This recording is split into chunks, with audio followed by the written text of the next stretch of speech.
हरे कृष्ण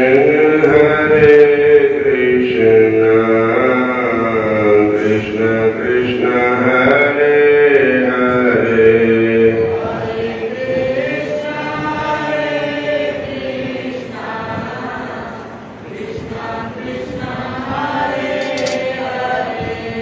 हरे राम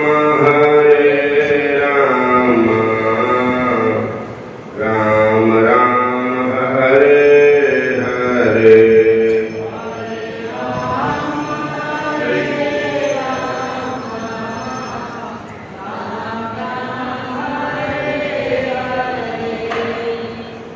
संतन के संग लाग रे तेरी अच्छी बनेगी।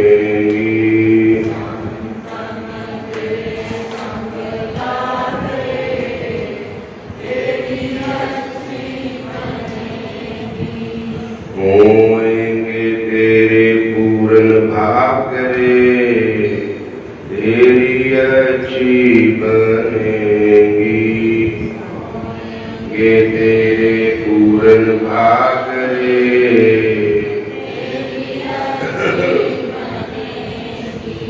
संतन के संग लाग रे तेरी अच्छी बनेगी।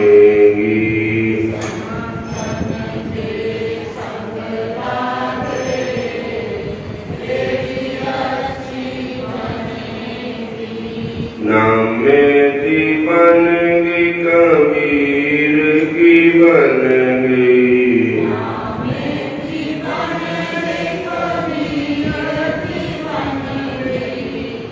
भगत बड़े रविदास रे तेरी अच्छी बनेगी।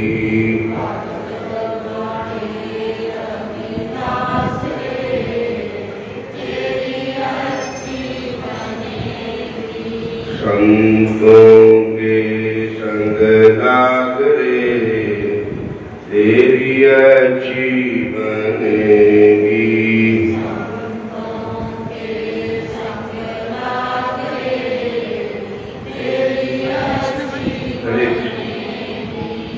अच्छी बनेगी तेरी किस्मत जगेगी।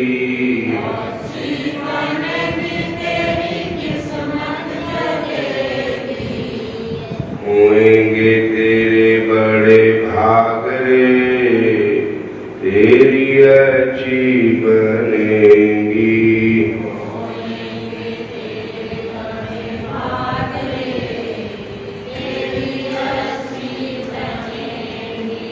वाल्मीकि की बन गई तुलसी की बन गई।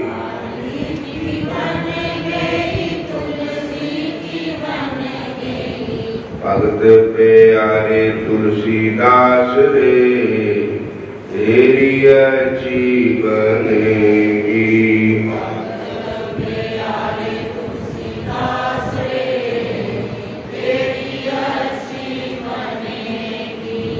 संतन के संग लाग रे तेरी अच्छी बनेगी।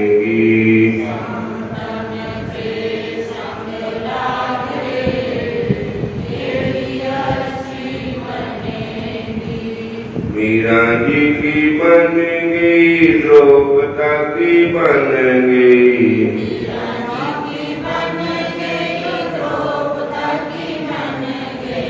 कृष्ण चरण अनुराग रे तेरी अच्छी बनेगी।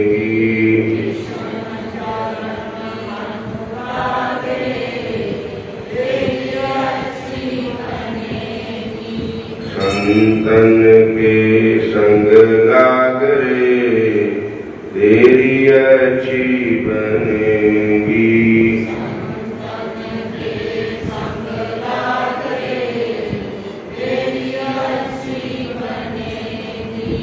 हरे कृष्ण कृष्ण कृष्ण हरे हरे।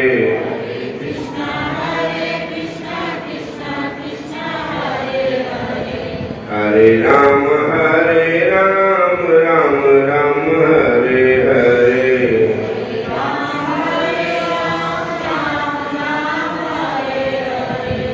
संतन के संग लाग रे तेरी अच्छी बनेगी।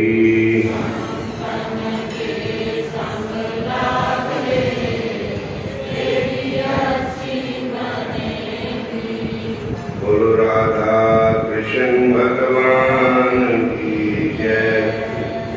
श्याम सुंदर भगवान की जय। हरे कृष्णा हरे राम हरे कृष्णा हरे राम हरे कृष्णा हरे राम। अस्ति मासरुदरे विमतं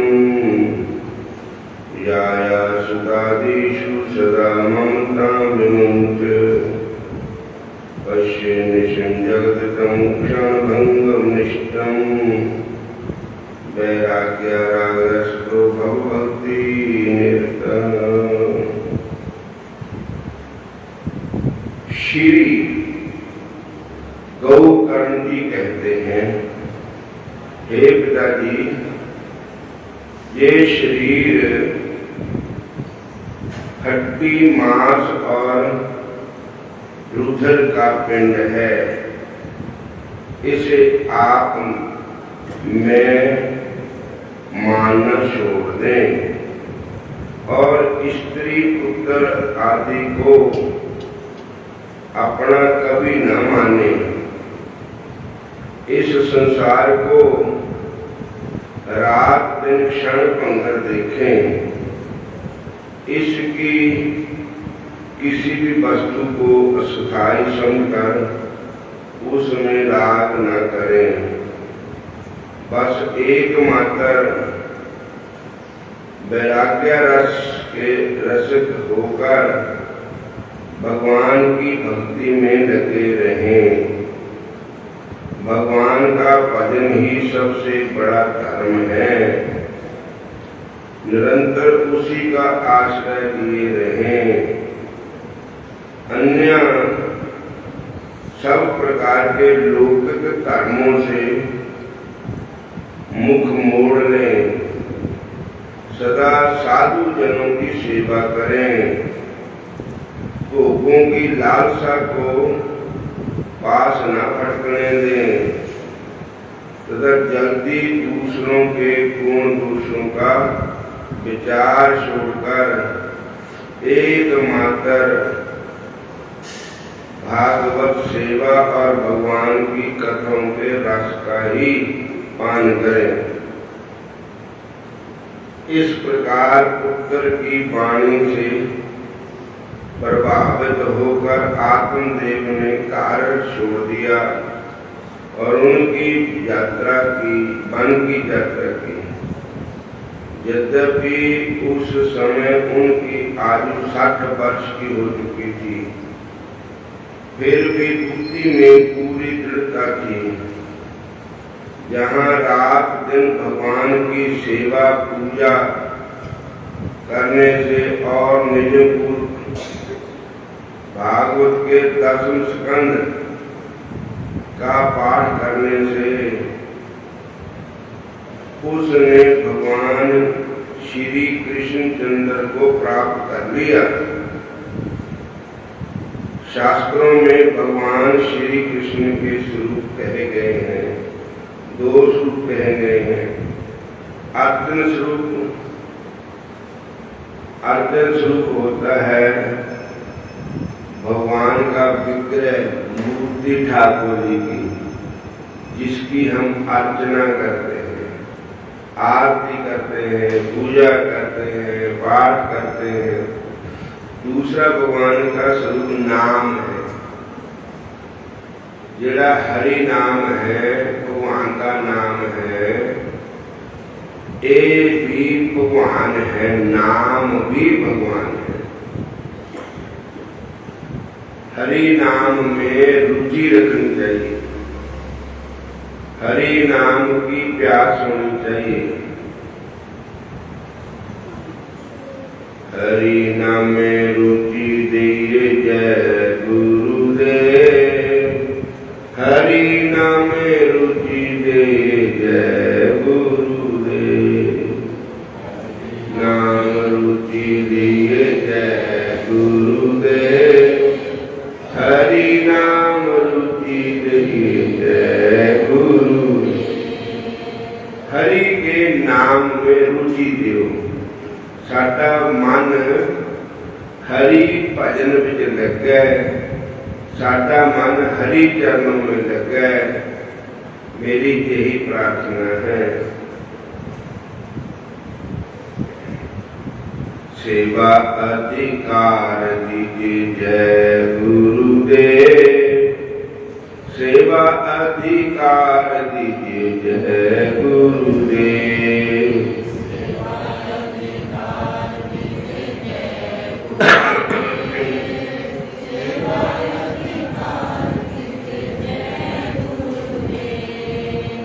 सेवा करने का अधिकार दो हे मेरे गुरुदेव।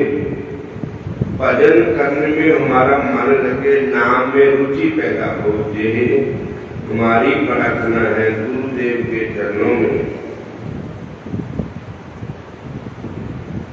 जेड़ी अर्चना विग्रह है भगवान का, उसमें कई प्रकार के नियम होते हैं, लेकिन जो नाम स्वरूप सेवा में तो कोई नियम नहीं है। जो नाम है, हरि नाम है, उसमें कोई रुचि नहीं है। पर अर्चन स्वरूप सेवा में मन की शुद्धि का विशेष महत्व है। जब तक मन शुद्ध नहीं होता तब तक अर्चन स्वरूप सेवा में आनंद नहीं आता। नित्य प्रति नाम स्वरूप का अर्चन स्वरूप सेवा में मारने पर मन रूपी दर्पण निर्मल हो जाएगा। मन में अनेकों जन्म का मल भरा होता है। भगवान की सेवा में मन की शुद्धि अति आवश्यक है। मन शुद्ध ना होने से सेवा खाली भूत नहीं होती है। मन को शुद्ध करने के लिए नाम सेवा, अर्चन सेवा आवश्यक है। मन की शुद्धि को भागवत शास्त्र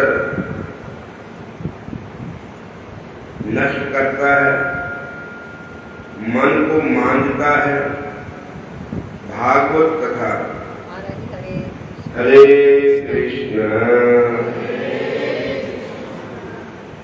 मन एक दर्पण है, मन एक शीशा है। इस पर विष्णु की दिनों दिन धूल जमती है। जो इसे मानते नहीं वे दर्पण नहीं देखते। मन हमारा एक शीशा है। ये शीशे में धूल जम जाए तो फिर मुंह नहीं दिखता हो देते। मन रूपी दर्पण को साफ करो तो श्याम सुंदर का दर्शन होगा। मन रूपी शीशे को साफ करो।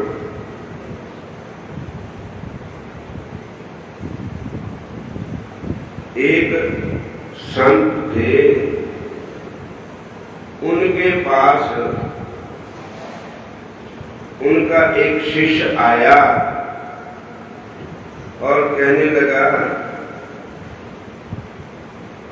मुझे परमात्मा का दर्शन करना है और मुझे परमात्मा पर शक है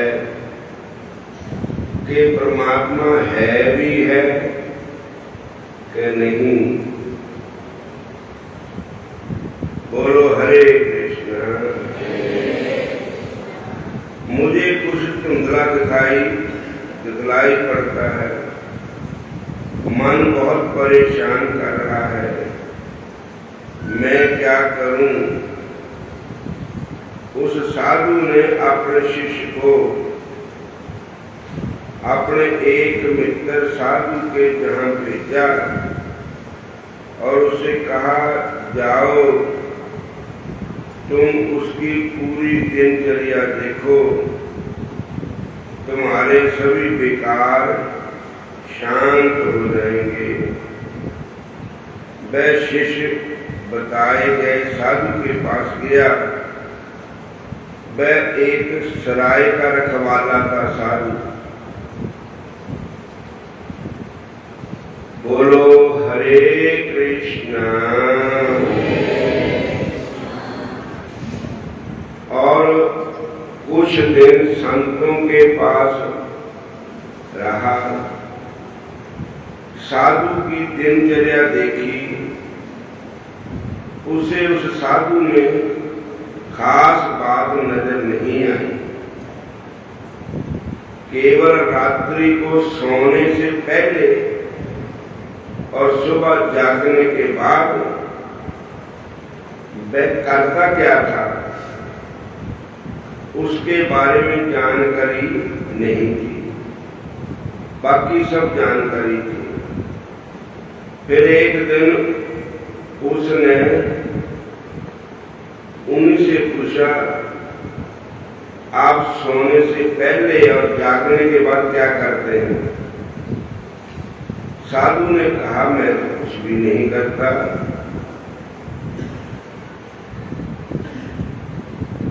रात्रि को सोने से पहले मैं रसोई को झाड़ता हूँ। हरे कृष्ण। रसोई को पोछे से साफ करता हूँ और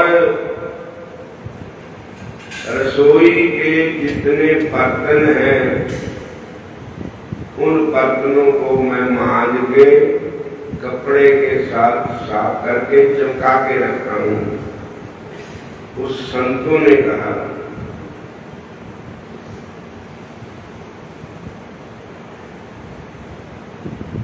मांजता हूँ फिर सुबह साफ कर देता हूँ।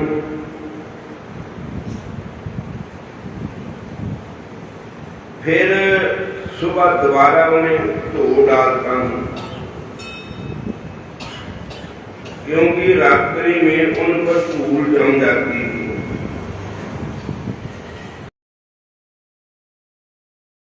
बर्तन धुले पड़े नहीं, बर्तन साफ होना चाहिए। फिर उसमें आप जो भी वस्तु डालो वो ठीक रहेगी।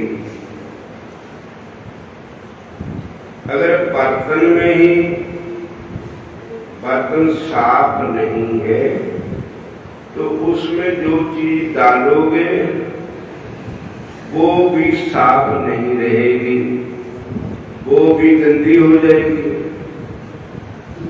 इसलिए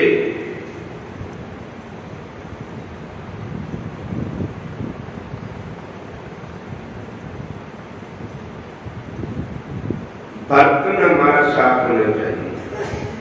इसमें हमें शिक्षा लेनी चाहिए कि बर्तन हमारा मन है।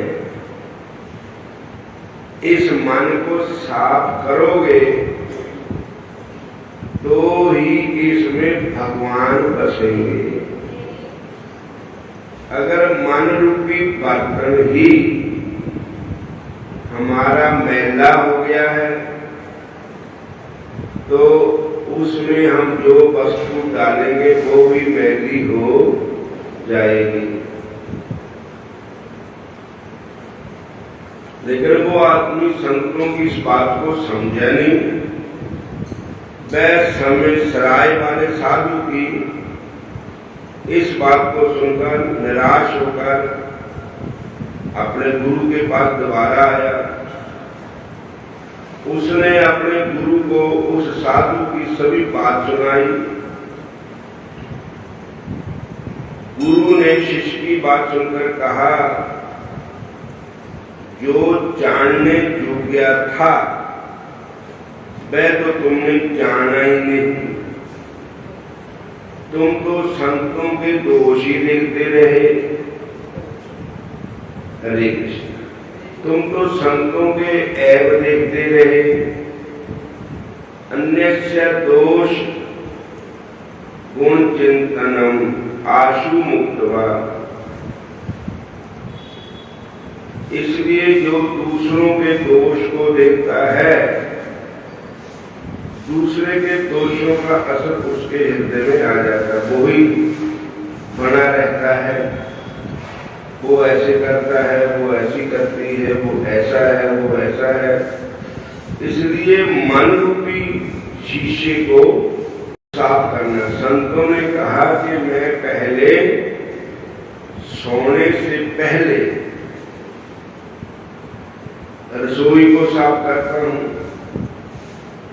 सोने से पहले जो जूठे बर्तन, कोई भी बर्तन जूठे सूखे जो भी रखे हुए हैं रसोई में, उनको मैं साफ करता हूं। और सुबह भी उसको धो देता हूं, फिर उसमें घी डालता हूं। तो संतों ने इशारा बर्तनों से मन को किया है कि सोने से पहले आप अपनी गलतियां देखो कि आज मेरे को गलत काम क्यों है, आज दिन में क्या क्या कीता, और दिन में मेरे दोष कितने हैं, मेरे गलतियां कितनी हैं, उनको साफ करो। फिर ही भगवान का निवास होगा उसमें। जब तक हम दूसरों की गलती को देखते हैं, अपने नहीं देखते। वह सराय वाले साधु की इस बात को सुनकर निराश होकर गुरु के पास आया और उसने अपने गुरु को उस साधु की सारी बात सुनाई। गुरु ने शिष्य की बात सुनकर कहा, अरे मूर्ख, जो जानने योग्य था वह तुमने जाना नहीं, केवल दूसरों के दोष देख करके आ गया, केवल देखा ना सुना। लेकिन तुम उस रहस्य को समझ नहीं सके। रात्रि को तुम भी अपने मन रूपी बर्तन को मांझो। रात्रि को तुम भी अपने मन रूपी बर्तन को मांझो और फिर सुबह उसे फिर धो डालो। धीरे धीरे धीरे धीरे मन निर्मल हो जाएगा।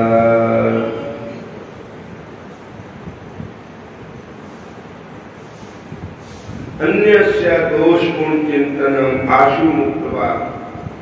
वैराग्य राग रस को, वैराग्य राग रस को भाव भक्ति निष्ठ आत्मदेव को मन, आत्मदेव का मन निर्मल हुआ, तब उसको भगवान का दर्शन हुआ। भगवान ने किसी बाहर से नहीं आना, भगवान है साथे अंदर ही है। पर जिहदे विच सानू भगवान सुझने है, और साडा जिहड़ा मन का दर्पण है, मन का शीशा है, उस पर धूल जम गई है। इसलिए हमें भगवान का दर्शन नहीं होता है। आत्मदेव जो गोकर्ण के पिताजी थे, धुंधुकारी से दुखी होकर के वो वहां से चले गए। उनके बेटे गोकर्ण ने उनको उपदेश दिया, पिताजी जब तक तुम अपने मन रूपी शीशे को नहीं साफ करोगे, तब तक कृष्ण कन्हैया का दीदार नहीं होगा। तब उन्होंने क्या किया, आत्मदेव ने एकांत में चले गए, जंगल में चले गए। वहां केवल भगवान भागवत के 10वें स्कंद का पाठ करने लगे। भगवान के 10वें स्कंद की जो लीला है, भागवत का जो 10वां स्कंद है, उसको 10वां द्वार कहा गया। जिसका 10वां द्वार खुल जाए उसको श्याम सुंदर के दर्शन हो जाए। तो भैया उन्होंने 10वें स्कंद का पाठ किया। 10वें स्कंद को उन्होंने रोज कृष्ण कन्हैया की पूजा करनी और कोई काम नहीं ठाकुर जी के नाम के लिए, बस वही करते हैं। एक दिन आत्मदेव भगवान श्याम सुंदर को प्राप्त कर गए। ओम नमो भगवते वासुदेवाय, ओम नमो भगवते वासुदेवाय, भगवते वासुदेवाय, ओम नमो भगवते वासुदेवाय, ओम नमो भगवते वासुदेवाय, ओम नमो भगवते वासुदेवाय, ओम नमो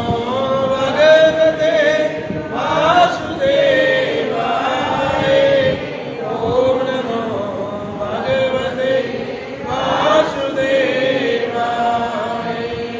ओम नमो भगवते वासुदेवाय,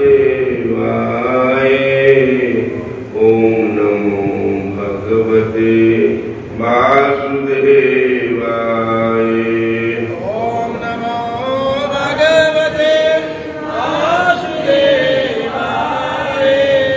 ओम नमो भगवते वासुदेवाय।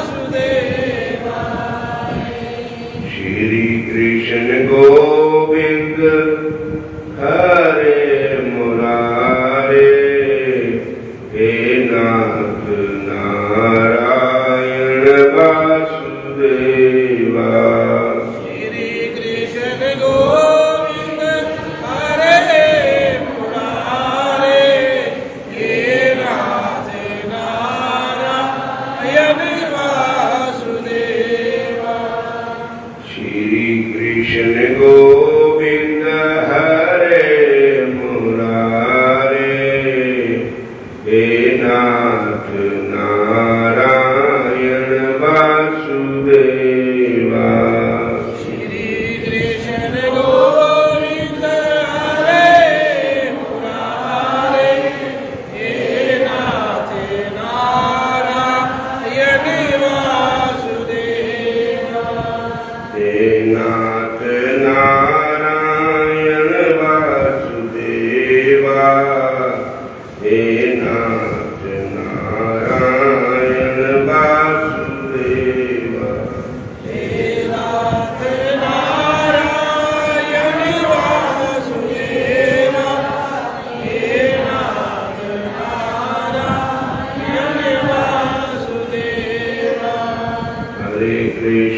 हरे कृष्ण कृष्ण कृष्ण हरे हरे, हरे राम राम राम हरे हरे, हरे कृष्ण कृष्ण कृष्ण हरे हरे, हरे राम राम राम हरे हरे। भागवत महापुराण के महात्म्य में आया है कि धुंधुकारी जो था उसने 5 विषय रखी हुई थी। तो अब भागवत महापुराण में सुखदेव जी कहते हैं कि हे राजन, वो 5 विषय सभी रखते हैं। कहते हैं कि 5 विषय कौन है? कहते हैं तुंदुकारी ने अपने 5 विषय रख ली थी। 5 विषय 5 जो इंद्रियां हैं हमारी, 5 गौएं, वधु नाम है जो बांध कर रखती है। इंद्री जो है ये जीव को बांधती है। जीव दी इंद्री, और जिनमें भी इंद्रियां हैं एक मन उनके पास में हो जाता है। आखिर एक मन की 5 वृत्तियां हैं और ये 5 ही इस जीव को मारती है। 5 इंद्रियों के 5 विषय है।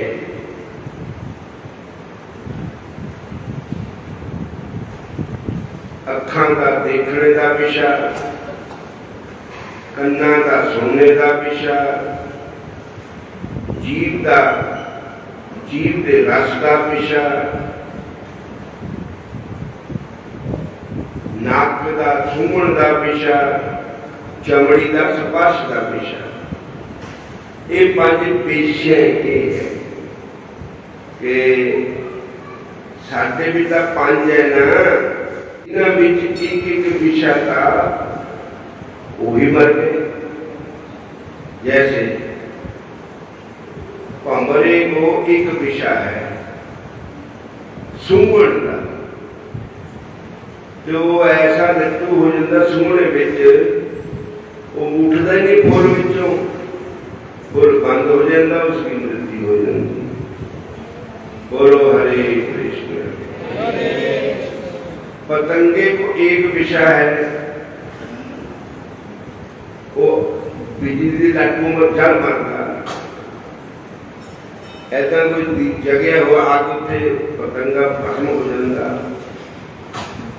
उन एक विषय है उसको देखने का, तो मर जाता है। दीप में पतंग पारे करे न प्रताप जाने, मीन सत ज्ञान भख कुंडी मिली मास को। मीन को, मछली को एक विषय है खाने का, रस का विषय है। तो मछली को फड़ने वाले कुंडी लाके बह जाते,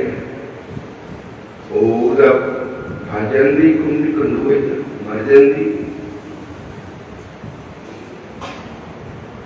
दीप में पतंग पर जरे न प्रताप जान, मीन सत ज्ञान पख कुंडी मिली मास को। और कमरे को सूंघण का विषय, उसकी मृत्यु हो जाती है। हाथी को स्पर्श का विषय, हाथी को पकड़ने वाले के नकली हाथी लोहा कर लेते ऊपर गद्दे का उपालन दे छात्र, वो जब आंधा हाथी स्पर्श कर ले हाथनी को तो उस टोए में गिर जाता है। इस तरह संसार भी टोआ है। स्पर्श विषय हमें सदा के लिए रोक देता है। शब्द का विषय दोनों है, सापनो है। सब कितनी दूर से बड़े हो, बीन गाना, बीन बजंता, वो बाहर निकलेगा, वो सदा बात टोकरी पालन दे, और वो सदा बात से मर देगा। शब्द का विषय हिरण को भी है, हिरण को पकड़ने वाले भी ऐसे ही करते हैं। और वो एक ऐसा राग है, सारंग राग, उसको गाते हैं, उसको सुनने के लिए हिरण खड़ा हो जाता है, पकड़े पर उसको पकड़ लेते हैं। पतंगा, हिरण, सांप, भंवरा और मच्छी और पतंगा, ये सब 5 विषय एक एक विषय न मर गए, साढ़े भी तो पंजे ही है, तो साढ़ा आर के तरह होगा। इसके लिए 5 विषय क्या है? 5 विषय है, 5 वृत्तियां है साड़ियां, शब्द, स्पर्श, रूप, रस, गंध। जीव को 5 इंद्रियों ही अंश में मारती है। ये 5 विषय कौन है? ये 5 इंद्रियां ही तो 5 विषय हैं और सारा जीवन इनके बस में रहता है। जीव इंद्रियों में लगा रहता है, अंत में इन्हीं के द्वारा मारा जाता है, 5 विषयों के द्वारा ही मारा जाता है। परम संत श्री डोंगरे जी महाराज कहा करते थे कि जिसके जीवन चरित्र को देखने मात्र से घृणा हो जाए वही तो धुंधुकारी है। धुंधुकारी असीम है, असीम धुंधुकारी। जिसका जीवन ही गंदा है वही धुंधुकारी है। और धुंधुकारी धन है और धुंध में दिखाई नहीं देता। को पता लगा उसके भाई धुंधुकारी की मृत्यु हो गई है, वह गया जी गया और वहां जाकर उसने धुंधुकारी के श्राद्ध किया। गया श्राद्ध से मुक्ति मिलती है, इसलिए गया श्राद्ध श्रेष्ठ कहा गया है। इसकी कथा इस प्रकार है। एक गयासुर नाम का राक्षस था, उसने ब्रह्मा जी की आराधना करके उन्हें प्रसन्न कर दिया। ब्रह्मा जी ने वर मांगने को कहा, तब उसने कहा आप मुझे क्या वर देंगे? आपको यदि मुझसे कुछ मांगना हो तो मांगो। यदि तप अहंकार ले जाता है तो वह तप जीव को गिरा देता है। तप को उल्टा करो तो बनेगा पतन। पत माने गिरना। उनके तप से देवता भी भयभीत हो गए। असर कैसे मरेगा? ब्रह्मा जी ने सोचा इसके शरीर पर बहुत समय तक जग किया जाए तो जब धीरे धीरे मृत्यु प्राप्त होगा और किसी विधि से वह मन की मर भी नहीं सकता। अतः ब्रह्मा जी ने उसके शरीर ही जग के लिए मांग लिया। गयासुर की छाती पर जाग कुंड बना, 100 वर्षों तक जग चलता रहा, फिर भी वह नहीं मरा। तब जग की पूर्णोत्ति होने लगी तो वह उठने लगा। ब्रह्मा जी भयभीत हो गए और नारद का ध्यान किया। नारद प्रकट हुए, गयासुर की छाती पर अपने दोनों चरण कमल रख दिए। गयासुर ने अंत में भगवान से वर मांगा, जो भी जहाँ श्राद्ध करेगा उसके पितर गणों की सदगति हो। भगवान ने उसे वर दिया, जो भी तेरे शरीर पर श्राद्ध अर्पण करेगा, पिंडदान करेगा, उसके पितरों की मुक्ति होगी। भगवान ने गयासुर की भी मुक्ति की। गया श्राद्ध करके जब गौकर्ण अपने घर आया तो रात को धुंधुकारी ने फिर दर्शन प्रेत रूप में दर्शन दिया। जोर जोर से अनेक रूप बदलते हुए रोने लगा। गौकर्ण उस पर जल के छिलके मारता है। वह पूछते धुंधुकारी हूँ। वो पूछते तुम कौन हो? तो उसने कहा मैं कुंभकारी हूँ, आप मेरा उद्धार करो। गौकर्ण बोला मैंने तेरी मुक्ति के लिए गया जी में श्राद्ध किया था, फिर भी तेरी मुक्ति नहीं हुई।